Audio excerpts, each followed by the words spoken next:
He's going to be talking about what he does and some of the tools he uses.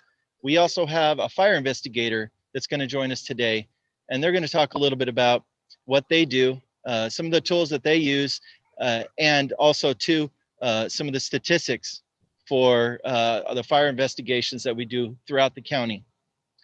A little bit about Office of the Fire Marshal, where I work. As I mentioned, we have a lot of different fire professionals that work in our division. We actually have 114 employees.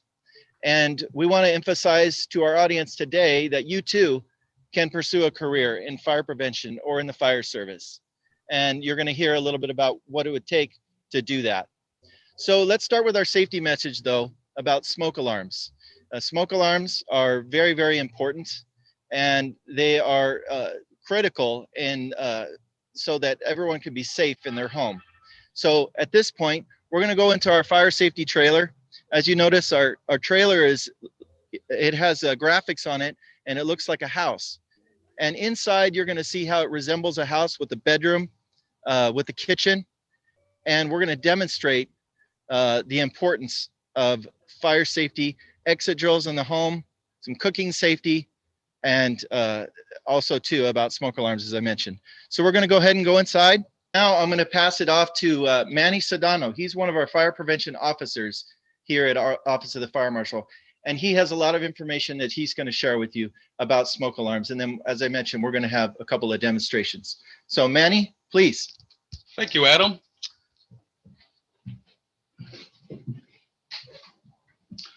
Okay, as Adam already introduced me, I'm going to introduce myself again. My name is Manny Sedano. I'm a fire prevention officer. And today I'm going to talk to you about the importance smoke alarms play in recognizing the sounds of fire safety. Okay, so smoke alarms should be in your house and they should be in your school. Okay, so this particular one that I'm holding is pretty cool because it's a newer one. It's got new technology in it. They're designed to last about 10 years. And this particular one is really cool because when you buy them, it comes with a little sticker here.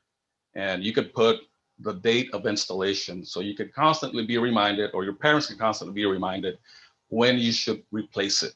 So again, there's different types. This particular one will last you about 10 years. The other ones, the older ones, have a 9-volt battery, and those batteries will last you about a year.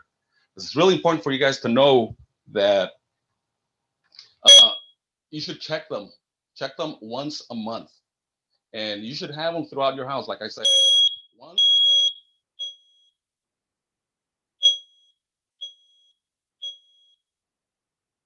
So that's the sound of a smoke alarm.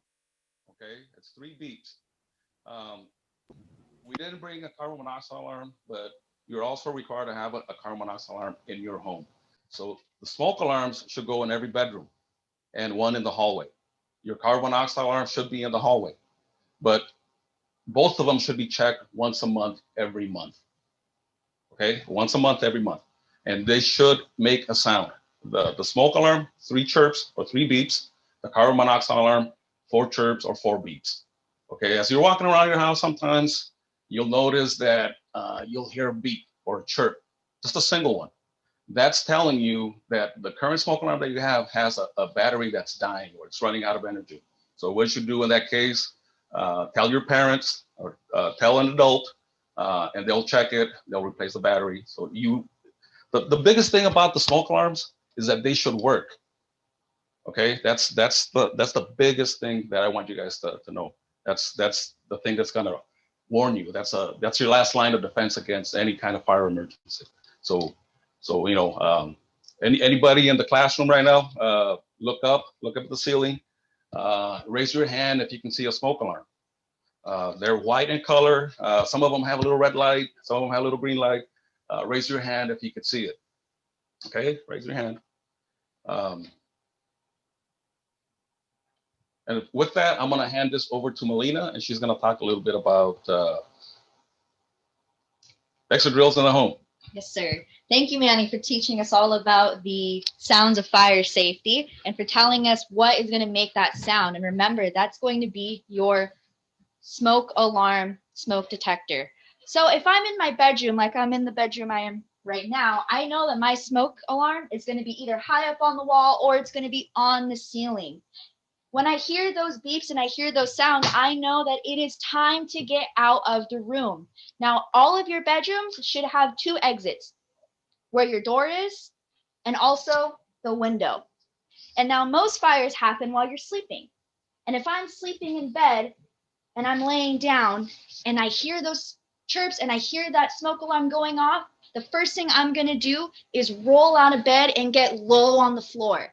I have to stay low, because if that smoke alarm goes off, that means that there's lots of smoke and lots of harmful toxic gases that are in my bedroom right now. So I don't want to stand all the way up and then breathe in all of that smoke. Remember, we're going to stay as low as we can to the floor. Our first exit of choice is going to be the door that we use every day to come in and out of our bedroom. So while staying low and crawling on the floor, I'm going to feel my door for heat. What I don't want to do is I don't want to take the palm of my hands and just put them smack on the door if it's hot and there's a fire behind this door. Now, why do you think I don't want to do that? Is fire hot or is it cold? It's hot. It's so hot that it can hurt you. So instead of having the possibility of hurting the palm of my hands, I'm going to use the back of my hand and feel all the way from the bottom of the door to the top. And once I feel that it's too hot, I don't want to use my door to get out, because that means that there is a fire on the other side of that door. Now, do I want to go towards the fire or away from the fire? That's right. We want to go away from the fire. So now that we know that this exit is a no-go, we can't go this way, I'm going to turn around to my other exit, which is the window. So still staying low to the floor, I'm going to crawl over. I'm going to use my second exit, which is going to be this window. So now that I'm out of the house and I'm away from the fire and I am somewhere safe, now what do I do? So once you're out your window, it's time to go meet at your meeting place that your family or the people in your household have already decided before the emergency happened. So it's important that before an emergency even starts, everybody who lives in your house has a plan on where to meet and who to call in case of an emergency. Maybe it's the big tree outside your house. Maybe it's your neighbor's driveway. Once I'm at this meeting place, I'm not going to leave. I'm going to make sure I stay there until the firefighters or first responders arrive. And if nobody's called 911 yet, it's really important that we call 911. So we either go to a neighbor's house and make sure 911 is called, or we call 911 ourselves. Thank you.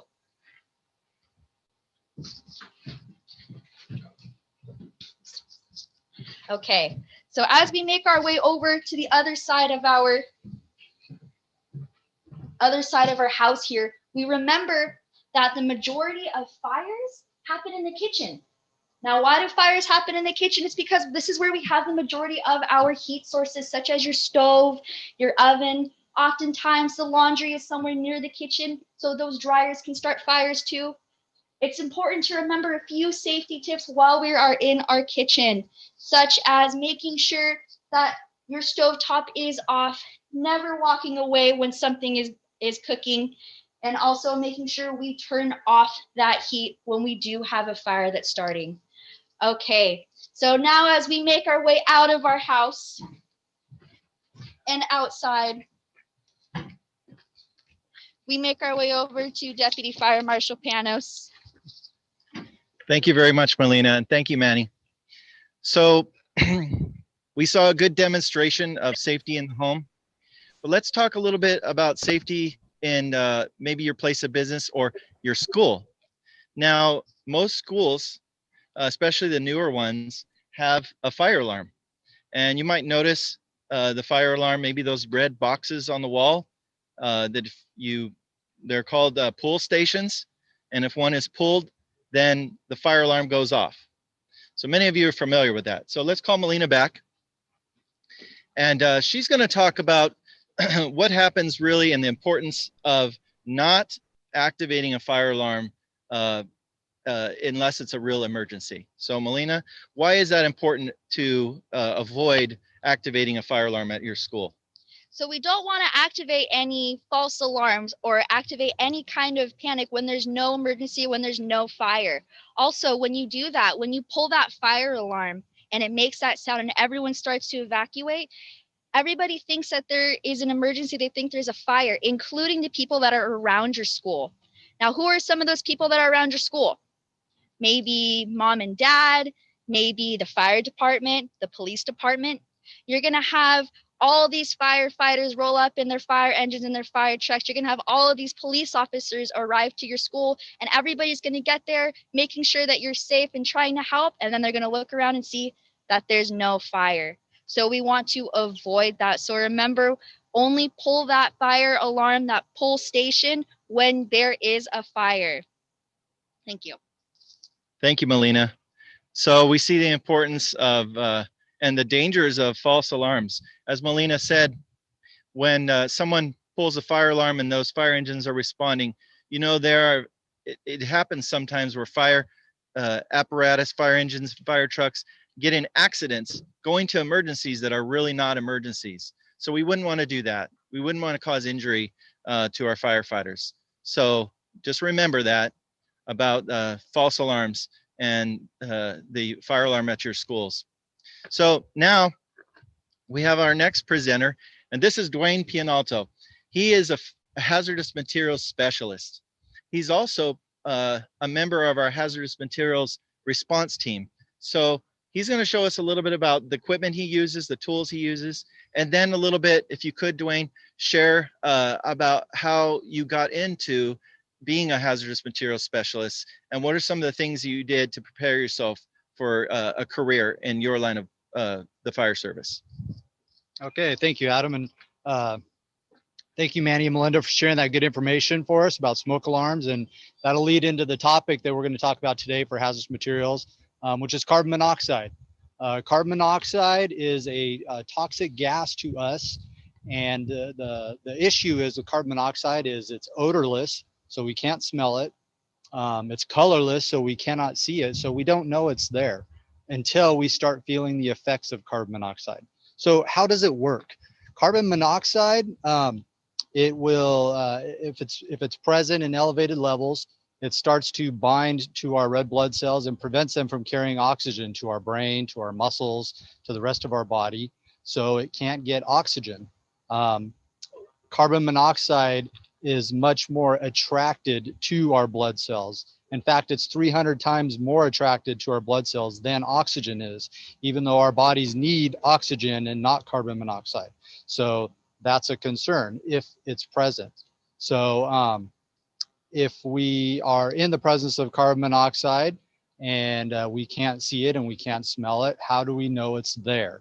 How we can tell if it's there is by using some special instruments. This one's called a 5-gas meter. So one of the 5 gases that it can detect is carbon monoxide. So this will tell us if carbon monoxide is present even before we start to feel the symptoms of carbon monoxide. So you might ask, what are the symptoms of carbon monoxide if it's present?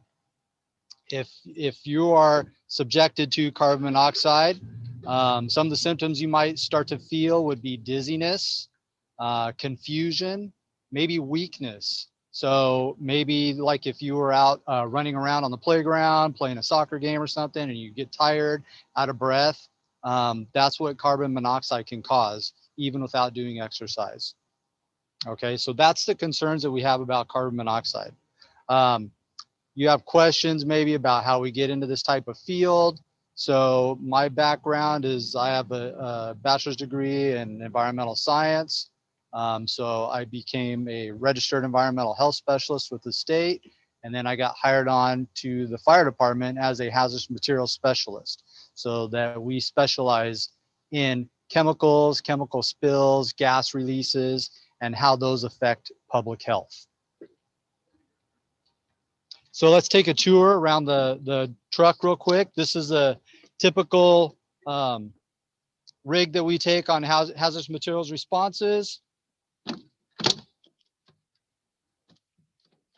We keep a lot of our detection equipment in here. We can detect a wide variety of hazardous materials, not just gases like carbon monoxide.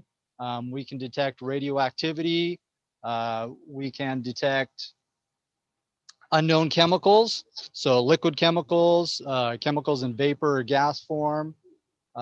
We also can detect or identify unknown chemicals. So we have equipment that we can use to analyze and test those chemicals to tell us maybe what it is, so we have an idea of what we're dealing with. So we have a lot of other equipment in here to mitigate things like leaks, leaking drums, leaking tanks. That's some of the tools that we keep in here. Drum upright tools when we find drums that are abandoned somewhere that may be leaking, we can upright those, stop them from spilling or leaking. Let's go around to the other side over here.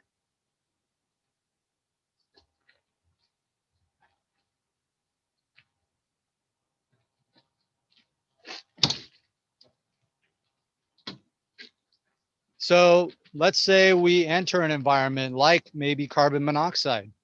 How do we go in there? How do we rescue people if we have to? How do we stop the carbon monoxide leak? Well, we'll wear something like this. This is called a self-contained breathing apparatus. So this gives us a fresh, safe supply of air to breathe so that we can enter an environment like that.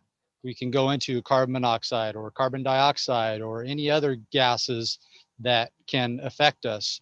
We have a safe air supply that we can breathe so we can go in there and do what we need to do.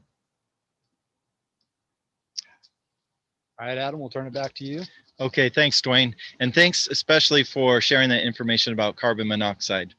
That's something that's really important because remember Manny mentioned that the smoke alarms inside your home, the newer ones, are also carbon monoxide detectors.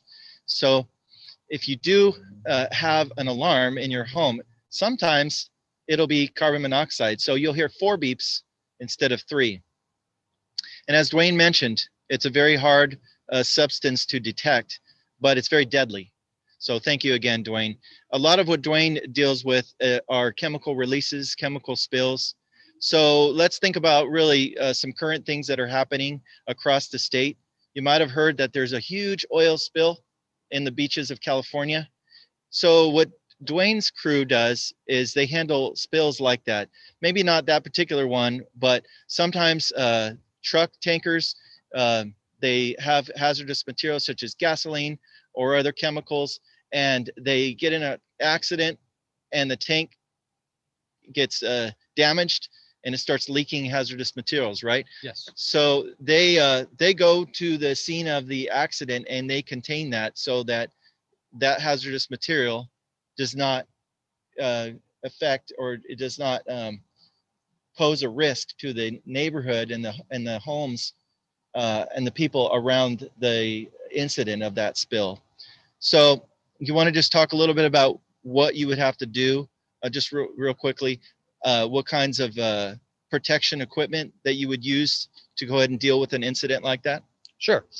So let's say we do have a fuel tanker truck that gets into an accident on the highway, spills its load of fuel. So not only do we have the risk of the liquid fuel on the ground, now it's seeping into the ground, so we have contamination, but that fuel is also giving off vapors, and those vapors get very dangerous, just like the carbon monoxide does.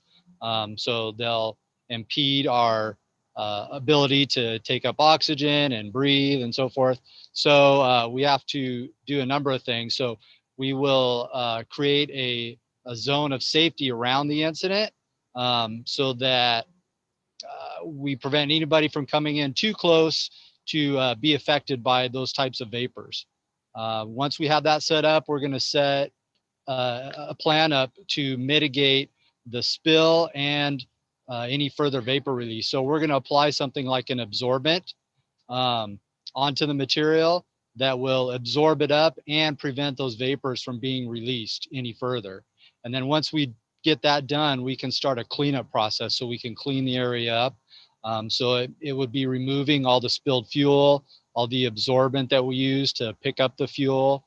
And after that, when we get all that removed, then we're going to use cleaning solutions. They can be biosolutions that will use like bacteria to eat up the hydrocarbons that were spilled, or other cleaning solutions that are degreasers that we can use to clean up that type of spill.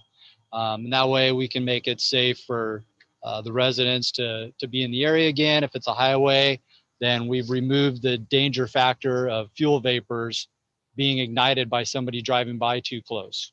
Okay, that's another concern. Thank you, Dwayne. Thanks again. Okay. And real quick, we want to mention too that when he does, when they do respond to hazardous materials incidents, Dwayne and his crew, oftentimes too, one of the things is they protect the environment. They prevent like fuel and chemicals from getting into the water supply and also into the soil. So we're going to move on, and let's take you over here. And we have another guest speaker for us. And as I mentioned here, we have fire investigators that work for our department. And their role really is to investigate and find the cause and the origin of a fire. So we have Tim Tate with us today. He's one of our fire investigators. And Tim's going to explain a little bit again about the tools of his trade and also the importance of not starting fires. Tim. Hi, everybody. My name's Tim. As Adam said, I am a fire investigator for San Bernardino County Fire Department. There are 6 investigators total for our department. We run about 700 calls a year, give or take. All of our fire investigators are law enforcement officers, so we are all armed. We enforce the penal code as it relates to fires as well as California Fire Code. Our job is primarily to determine the origin and cause of a fire. So what that is that's where the fire started and what started it. And when we determine that it was an intentionally set fire, we also have the responsibility to investigate it as a crime and determine who set the fire and ensure that they are sent to the justice system.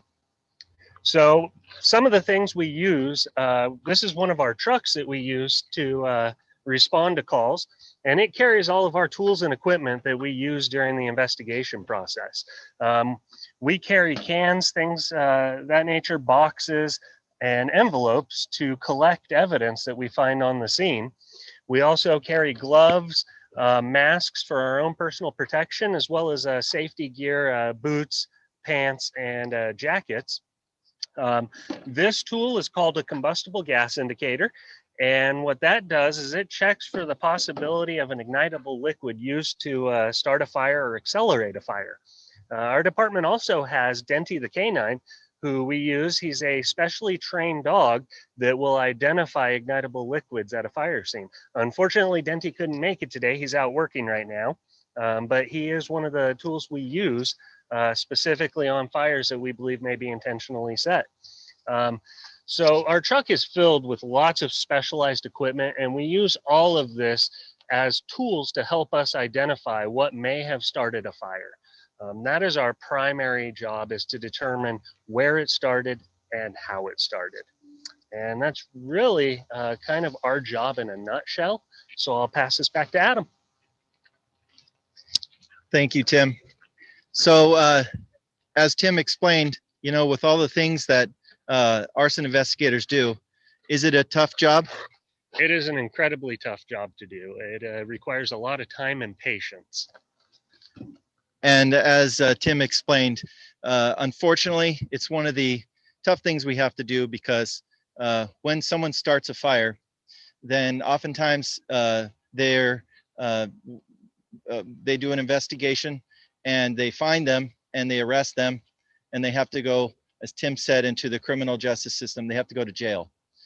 So it's kind of one of the enforcement things that we do in Office of the Fire Marshal. It's not fun, but it's necessary. So we appreciate folks like Tim. It's a dangerous job. And because of that, he has some tools and weapons that he has to use in order to protect himself. So thanks again, Tim. Absolutely. So we're going to go ahead and conclude our presentation now. And we just want to thank all of our presenters. They did a great job. This is something that these folks do every day. And this is just a little glimpse of some of the things that they do, and also what it takes to get into the career that they have. Also, I want to thank our mechanic shop for they store the trailer, as you can see, and they also have. Oh, don't run away. Come on back. Come on back, Tim. The mechanics are great because they tow the trailer out, and we do these public education presentations, and they set the trailer up today. So we'd really like to thank them. Also like to thank my Chief Muncie, and our deputy chiefs. They support us in doing our public education and public outreach activities just like this. So I want to just thank everyone. Hopefully you enjoyed it. Once again, thanks to our presenters, and we're going to go ahead and conclude now. So, okay, thank you. I wanted to ask the kids if they wanted to ask any questions. They can take their cameras off and ask the questions. Let's see. There were actually several questions in the chat box. Dominic has some questions. He says, if a fire is started on accident, does that person get in trouble? That's a very good question. Let's go ahead and let Tim answer that. So accidental fires happen all the time. And when it's a true accident, no, people do not get in trouble for things that are beyond their circumstance. In some cases, there may be an accidental fire where maybe somebody was doing something they shouldn't have. And so we may have to deal with that and what they were doing that caused the fire that they shouldn't have been doing. But just as an accidental fire, no, you don't get in trouble for that. Thank you. Thank you.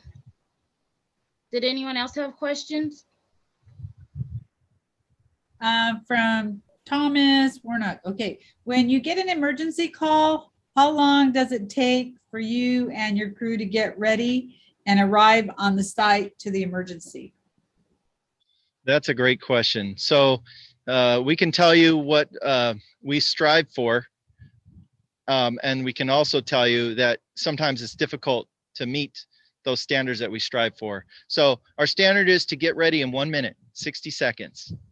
And that means that no matter what time of day it is, it could be in the middle of the night, that our firefighters go and they dress out in their turnouts, which is the safety gear. They get on the fire engine, they turn on the siren, and they respond. So that's the 60 seconds. Now, our goal as far as getting to the scene is usually between 5 and 6 minutes for a fire, and it's about 8 minutes for a medical aid, a medical emergency. Now, do we meet that standard all the time, 100%? No. There's various circumstances, like maybe there's homes too far away from a fire station or something like that. But most of the time, we do reach that goal. And we have paramedics that are in key locations. We have emergency responders like Tim and Dwayne to handle those kinds of emergencies. So we try our best, and we are able to succeed in that most of the time. Thank you. Okay, I don't have any more questions in this chat. If anybody else has a question, you can pose it right now. Well, I guess that's it. Thank you. You're very welcome. Well, thanks again, everyone. Again, go to our website if you want more information, and we'll talk to you soon. Goodbye.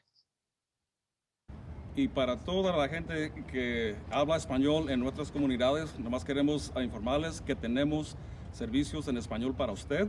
Tenemos servicios de investigaciones, de inspecciones, tenemos informes sobre alarmas de humo, alarmas de monóxido de carbono, cómo salir de la casa en caso de emergencias. Para más información, por favor, visítenos en nuestra página web en www.sbc.fire.org. Gracias.